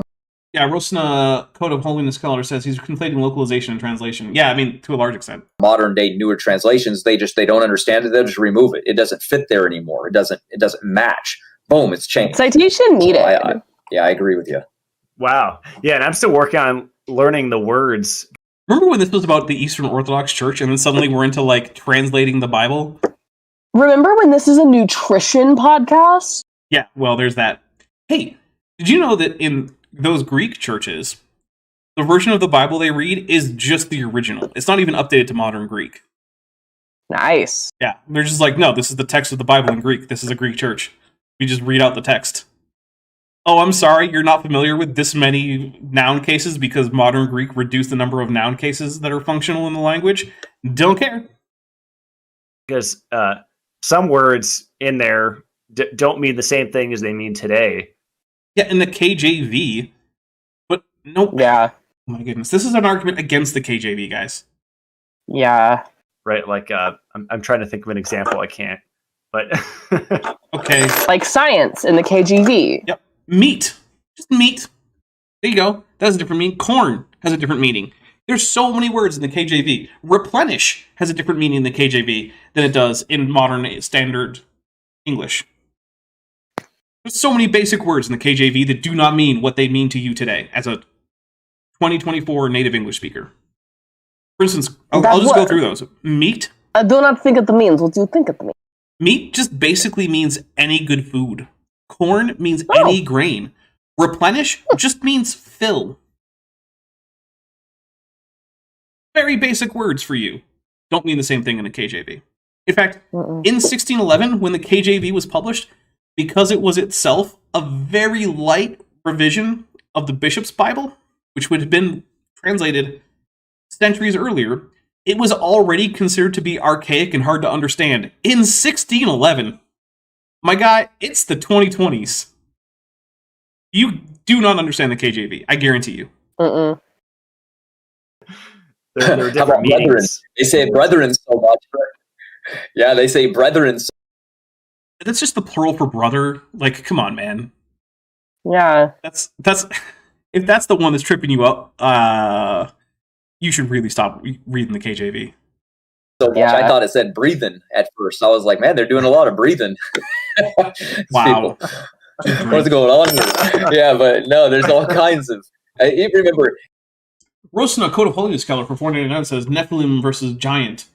Yeah, the KJV does like to use Giant, whereas a lot of modern translations like to just transliterate Nephilim. One of the reasons for that is that, like, etymologically, Nephilim is actually not related to anything to do with great size. It actually means fallen. The idea is supposed to be that probably that these are legendary warriors who have since fallen at the time of the writing, which, by the way, is itself a key that maybe those bits in, say, the Pentateuch, where scouts come back saying that there are Nephilim in the land of Canaan, means that that text was not written by Moses, because he wouldn't have called those people Nephilim, because the word itself implies that they no longer exist.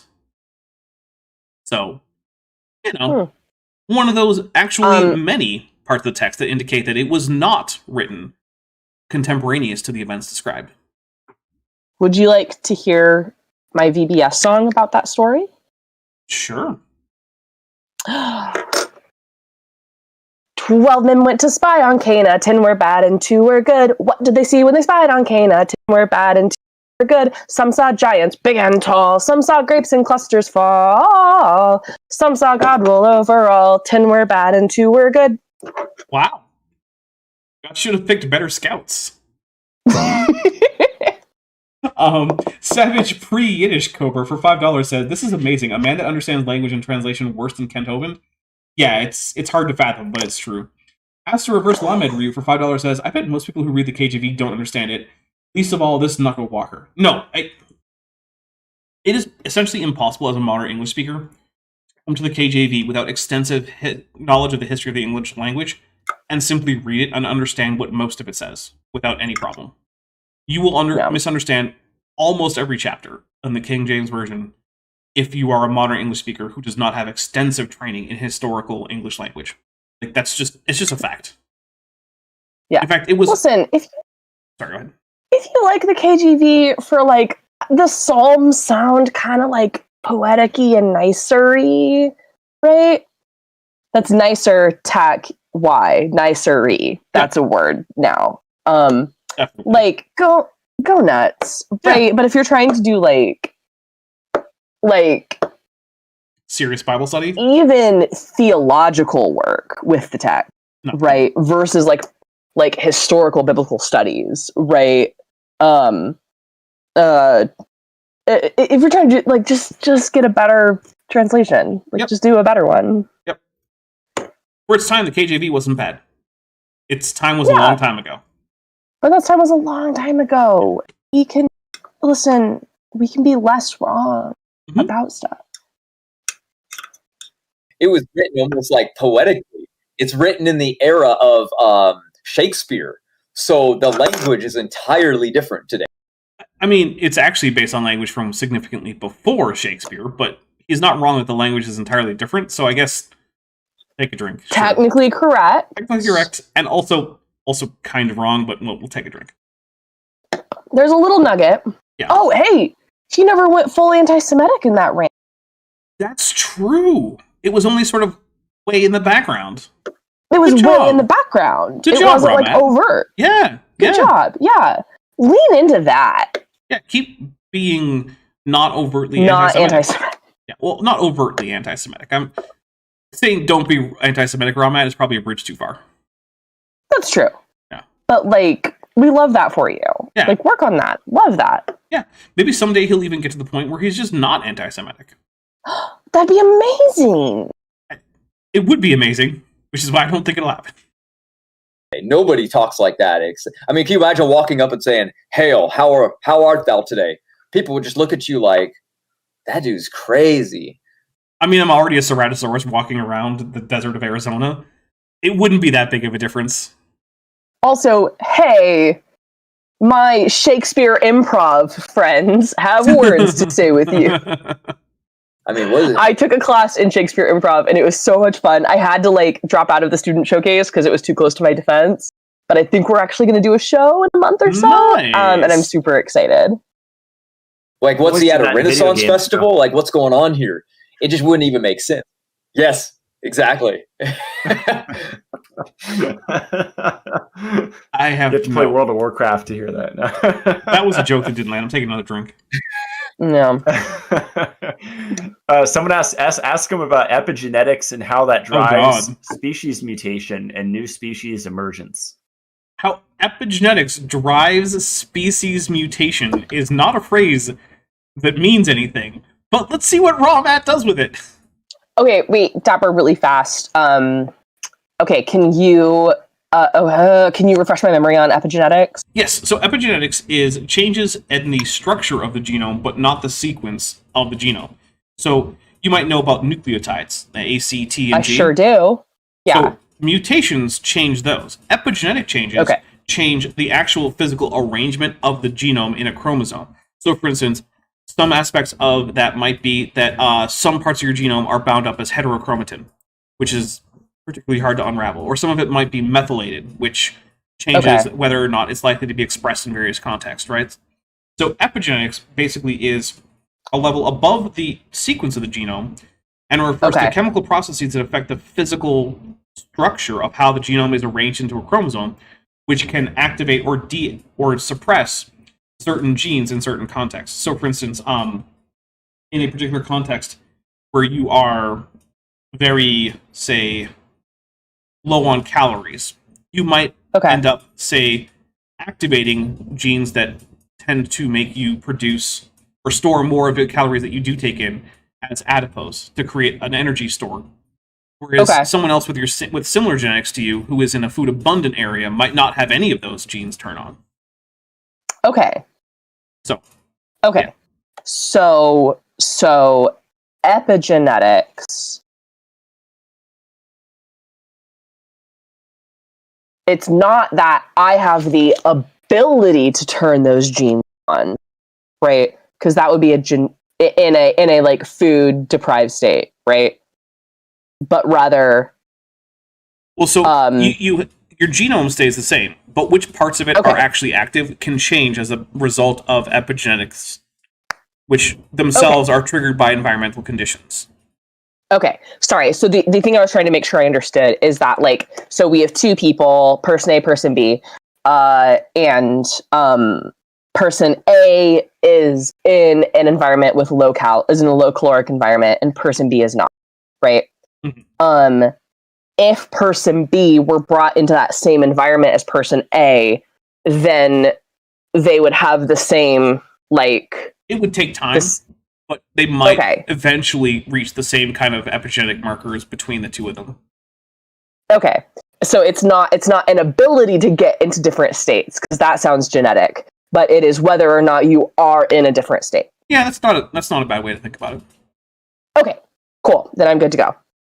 Epigenetics are really cool. For those of people that don't really know, epigenetics are how genes are expressed. No. How genes are expressed is just how they actually go from being in your genome to just actually, producing things like proteins. That's with translation and transcription and things like that. Different kind of translation than when we were talking about with the Bible. So just put that out there. Epigenetics is the structure of your chromosomes being affected by environmental conditions. Rosano Code of Holiness Keller for $4.99 says, with epigenetics, I think Lamarckian inheritance, with epigenetics, think Lamarckian inheritance, but more plastic and not necessarily inherited. So epigenetics is weakly heritable. So if you have certain epigenetic markers in your genome, then you reproduce. Most of those are likely to be passed on in the chromosomes that your child gets from you. Not all of them will be, and your child can then still modify those during his or her lifetime, which will then affect at least the initial starting point of your grandchild's genome, right? So it's weakly heritable. So when we find a gene and we see that it does 5 different things, it might even do more, but we don't know because the expression of that gene might be unlocked. So that's at least theoretically possible. It's not very likely, though. What that would have to mean is that you have a number of different promoter and repressor regions, all of which are tied with this one gene, and all of which are subject to different kinds of epigenetic effects, which is possible. It's just not super likely. Oftentimes, when a person moves into a very high altitude region, like let's say the Sherpa people, a gene activates epigenetically that now is switched on. No. So, I'm going to take a drink, and then I'm going to try to think of how to express this in a way that isn't super convoluted. I'm sorry that you have the wrong scientist on for this. I know, that's okay. Okay, so, it is not the case that all of the adaptations to high altitude that are seen in, like, the people of the Himalayas are due to epigenetic factors. Now, it is the case that if you come from a low elevation area and you start living in the Tibetan plateau or whatever, right? There will probably be epigenetic changes that will allow you more efficient oxygen uptake. That's probably a thing, right? Yeah, let me say that in simpler terms for a second. There is a reason why if you're going to go climb Mount Everest, you spend a non-trivial amount of time at base camp to acclimate, right? Well, actually, that amount of time is really only likely to cause things like phenotypic plasticity. Okay, never mind. So even then, that's probably not enough time for an epigenetic change. It might. Okay. There might be a few minor ones, but primarily most of the adaptations to high elevation that you see in people like the Sherpa are in fact genetic. There are known mutations. You can look at their genome, not at all account for epigenetics, and find different alleles that they have that allow them to have more efficient oxygen uptake in high altitude environments. Okay. It is not entirely explicable by epigenetics. So what you're saying is that if I went and I moved to Tibet and I lived with the Sherpa people, right, for long periods of time, even if I had all possible epigenetic benefits, I wouldn't be as adapted to that environment as the Sherpa people because of their genetics. It's not an issue of certain genes just need to they need to express in this certain way. Yeah. Turn on is not a terrible way to put that. Okay. It is that they actually have different genetic differences. Right. Okay. You would never catch up. Now, maybe your descendants might if you started like a family lineage there. Okay. I mean, especially if I married with the locals, right? Don't tell Liam in this hypothetical, but you know. If you actually started reproducing with the people who are already native to the area, then your descendants would certainly catch up. But like you as a person would not. So, as cross-platform adventure says, including a gene from the Denisovans. Yep, they're in that part of the world. Yep, Denisovan DNA coming to the rescue.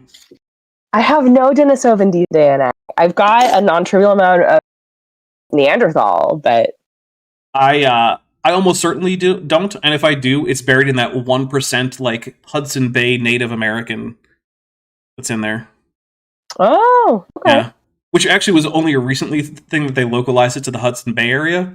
Because when I initially got the results back, it was just all of North and South America. We're just like, you're from somewhere in here, somewhere. I should double check mine because I have those are unfamiliar. I am an enrolled member of the Cherokee tribe of Oklahoma. I take after my dad. Right. I experience the world as a white woman, but I'm very proud of my Cherokee heritage. And I'll have to look at because my 23andMe was so unspecific. Yeah. It's not as specific for a lot of Native American people groups, and there's a number of not great reasons for that. Tesla Ranger has a really important question. How does a dinosaur get human native DNA?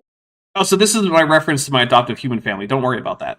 And it allows your body to carry more hemoglobin and to carry more oxygen. I actually don't know if it's carrying more hemoglobin, but that's plausible, so I'm not going to call him out on that. Essentially. So now your body stores more oxygen, so when you go and you travel up higher altitudes where there's less oxygen, that's how we adapt to these environments. I mean, that's not going to be the only problem. Your biggest problem is actually just going to be the rate of diffusion into your lungs. So what's usually happening is that you have enough hemoglobin, but you're not getting enough oxygen diffusing into your blood vessels in the first place. So hemoglobin is kind of going unused. So the real thing is you need to do things like just have more blood flow through your lungs, have bigger lungs so you can have a bigger volume of air. So like those are more important than just hemoglobin count. But then again, if you have more hemoglobin, then the rate of uptake will be higher no matter what the amount of oxygen is within, a margin. So it's not like it won't help, but it's not the biggest thing. Like, the lungs of people who live at high elevation have measurably higher volumes than the lungs of people who do things like me, live in low elevation. So much air around here. Actually, I remember so much air. Oh my gosh! Sometimes in Denver, I was like, "There's just not enough air. I just need more air." I'm like, "Big breath. Okay, that's some air." A lot of people associate it with evolution, but it's not really the factor. Remember, you would have to change that gene and its function, right? The gene. I mean, function kind of, but by change a gene, I assume you mean a mutation. But people don't have directed mutations to adapt to high altitude environments. So that's one of the things with Ramat, right? He doesn't actually know what epigenetics is. He just knows that it's something that's not mutation and that affects both your phenotype and something about your genetics. And so he just pulls it in as like, well, this doesn't sound like evolution to me, so I'm just going to explain everything that's normally explained by evolution with epigenetics without just worrying about what epigenetics is in the first place. Yeah. Sorry. I now finally remember like a conversation, I don't know, with Dr. Dan from Creation Myths. That was the amphibian guys in a cave lost their eyesight, like, but when you brought them out of the cave, they got it back, and that was all because of epigenetics. I don't remember that talk, but that sounds like the kind of talk you might have with Dr. Dan. Okay. Function would have to change from a land animal into a whale, a land mammal into an aquatic animal. The function of that gene would have to entirely change. What gene? What is he talking about now? We went from high altitude people to changing a land animal into a whale, and then that gene has to change. There's no land animal gene, Ramat. There's not a gene that has to change, then suddenly you go from land to aquatic animal. That's not how anything... What? Yeah, because he definitely thinks that mutation like occurs at the individual level and not a population level. Well, mutation itself does occur at the level of the individual. It's just that it doesn't spread on the individual level. It has to spread through a population via population genetics. Yeah. So what I mean is, like, he thinks that like an individual could move to Tibet and mutate. Yeah, no, that's not to be better adapted to it. Nope, that is not a thing. That's not real. Roasted in a Code of Holiness color for $1.99 says variation within kinds is just epigenetics. Ramat would probably actually agree with that statement. That's just one gene. Now we're talking about thousands, right? So genes that are inside of us, we have about 19,000 to 2,150. It's up and down. We're not really. You know what? That's actually a pretty good estimate. I'll take a drink. I'm actually surprised. I usually say 2,000, but that's within that margin. So, hey. Hey, Dapper, can I do something really silly? Sure. Okay. Team, I'm just dropping a link in chat. And it is, so there's a couple of people so my grandmother who passed away, she was an author, and she wrote mystery novels based on Cherokee. So I saw some mentions in chat of like Cherokee and Native stuff. And so I just want to share her stuff. Oh no. Because she's really cool. That is really cool. But also, I made a decimal point error. Matt's off by 1 order of magnitude, but we get to keep the drink. We give an order of magnitude. Right, because creationists get a free order of magnitude. Yeah, so it's fine. There you go. It's 20,000 is closer, not 2,000. But that's okay. Because again, free order of magnitude. Yeah. Sure, exactly. But we have around 20,000 genes. Oh, now he said 20,000. So we're all good. We're all good. Okay. Now, a lot of these genes are epigenetically switched on and off based on what we're going to do. And oftentimes this... I don't like the future tense based on what we've done, but you know what? I'll take a drink. That's broadly accurate. They are based on environmental factors, which you can simplify as to the kinds of things you can or will do, or have done, which are constrained by the environment, right? the genetic inheritance is passed on to our kids. For example, they took mice and they exposed them to 2 hours of light and then 2 hours of darkness. And that kept happening. And then when they had their kids, they left the lights on for 24 hours and off for 24 hours. And guess what they did? They fell asleep on par like their parents every 2 hours, regardless of the light cycle. I'm not familiar with this experiment, but that does not seem completely implausible. So I'm not going to take a drink, but I'm also not going to give any pushback on that. Yeah, and I'll take a drink. Somehow that just closed it. But that's okay, because we're at about the wrap-up time anyway. I have no idea why that closed the video. I didn't hit the close button. Whatever. I'm just going to say it was some kind of a glitch. Gremlins. It's the gremlins. Yeah, it's clearly the gremlins. All right. Yeah. Maddie. Yes. Do you have anything coming up that you want to tell people about? Maybe anything that you've already told people about? Yeah. Guys, Thursday night, it's going to be 7:30 Central Time. Come over to Science Side Up. I'm going to go through my defense. I'll take questions and all of that, and it's going to be a drinking stream for me. Because listen, I think it's given me the idea for a series, right? Mm-hmm. And so we'll see how this first one goes, of like drunk history, but make it like scholars and scientists PhD defense. Dapper's a professional, by the way. I'm an idiot. Yep, yeah. Dapper's a professional, as Rose Keller said. Yep, that's true. That was me. Yeah. So that's happening Thursday. And then I'm not going to do Journal Club this week. What about tomorrow? Tomorrow, are we playing? Tomorrow. Tomorrow is Wednesday. Tomorrow is Wednesday. Mm-hmm. And it's been 2 weeks since we last played Power Rangers.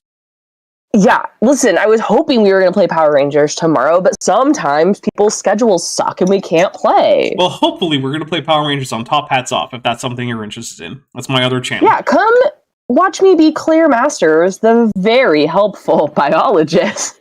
Yeah. Which takes a lot of creative role-playing on my part. It's true, and you do a good job with it. Thank you. Yep. And although I will say I did toss TD Lane a bone with the whole letting him identify clay via chemical analysis. Because that's a thing TD would actually know how to do.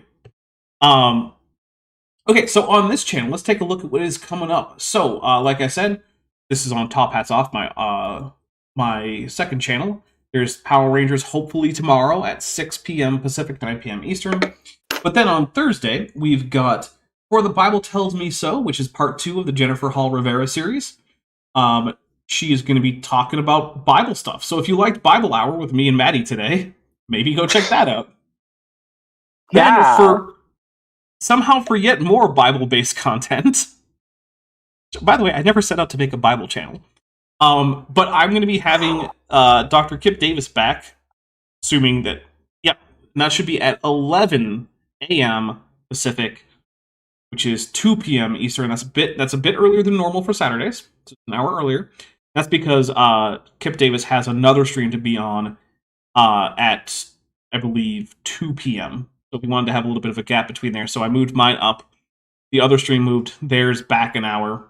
Give them a 1 hour gap between our streams, rather than having overlapping obligations. So also Vishanti should be there. So, look forward to that. So I don't currently have a title for that, or a thumbnail for that matter. But basically, it's a Creation Ministries International video about who wrote the Pentateuch. And they are strongly in favor of the Mosaic authorship of the vast majority of the Pentateuch. Which is, it's a take. It's certainly a take. Currently, the plan is for a week from today at 6 p.m. Pacific, 9 p.m. Eastern, to have Jackson with Jackson. I believe I have confirmed that with Jackson. I'll double check, and I'll probably just ask him to reconfirm, just in case. With that, I think we are out of here. If you are interested, the plan is to watch 4 more episodes of Power Rangers Dino Thunder over on the Discord channel in the general chat. So there you go. Heather Vestigial Organism Coon says, gonna borrow Paulo Gia's jingle. I did not borrow Paulo Gia's jingle. Sorry about that. I thought about it, But then I realized I also didn't want to go through the hassle of like requesting and then possibly having to deal with automatic copyright claim systems, and it's too much. So, sorry. In fact, actually, I believe when I wrote the script for that, I was not super aware of his jingle, and I only thought about it afterwards. But like, I believe I learned about that jingle sometime between writing the script and editing. So like, it was a bare possibility for like a day. Sorry about that. And of course, that's my vague recollection of like what I was doing like 5 months ago when I was making this video, because that's how far ahead this channel is. If you want early access, you know. Was it in pre-Yiddish, says Quinn? No. It was not in pre-Yiddish, but if you're cool like me, a member of the Dapper Dinosaur channel, you get early access to all his videos. So many videos. And you can stream them constantly while you're slowly losing your mind writing your dissertation. I should have requested a spot in your acknowledgments for your dissertation. Dude, you should have. I'd like to acknowledge my funding source, this grant, and also Dapper Dinosaur. All right, guys. Well, we're going to get out of here. I hope you all have a wonderful rest of your week. I hope to see you on Wednesday, and failing that, on Thursday.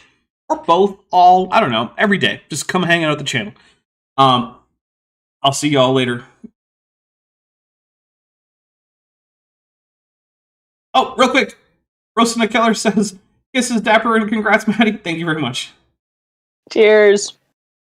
Hey, before you leave, I just want to take a second to thank my patrons and channel members, especially those pledging $20 or above. Benthoven, Thuravara, Tapioca Weasel, Whispers, Denny5252, Elleron Teller, Horseflesh, Ian Chen, Calvin Brostek Van Manen, Landon Knoll, Mabdy Babby, Monkey They Them, Sphincter of Doom, Wallace, John Ackerman, Ita V, and Strawberry Vein. It's because of my channel members and patrons whom you're seeing on screen that this channel can stay afloat. Without you, it would all shut down. If you want to join the team, there's a link to join the channel below this video, and there's a link to join the Patreon in the description. On the Patreon, you can get a 10% discount for pledging annually, and either way, you get early access to virtually all of my scripted videos, often 3 to 5 months before they come out for the general public. Thanks for watching.